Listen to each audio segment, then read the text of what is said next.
আমরা এটা আমাদের ভারপ্রাপ্ত চেয়ারম্যানের আগেরই একটা নির্দেশনা ছিল যে 31 দফা আমরা মানুষের দ্বারে দ্বারে পৌঁছে দেব। সেই ধারাবাহিকতায় আমরা আজকে এই কাজটা শুরু করেছি, জনগণকে আমরা সচেতন করার জন্য এবং জনগণের দ্বারে দ্বারে আমরা এই 31 দফারে পৌঁছে দেব।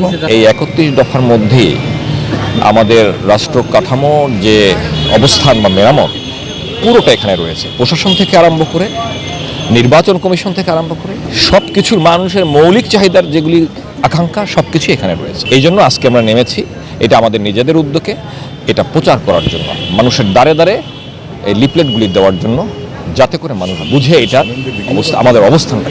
আমরা এখান থেকে শুরু করব, আমাদের বিএনপি অফিস থেকে।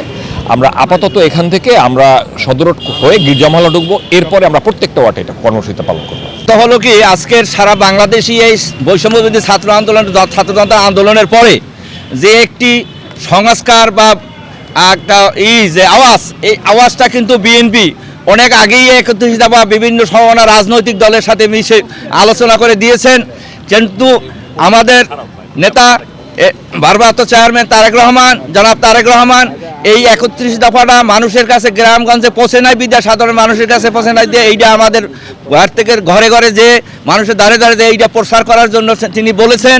এর আগে অনেক আগেই তিনি বলেছেন। আমাদের এখানে হয়তো আর দেওয়া হয়েছে কিনা আমার ব্যক্তিগত জানা নাই। আমি মহানগর বিএনপির যুগ্ম আহ্বায়ক একজন।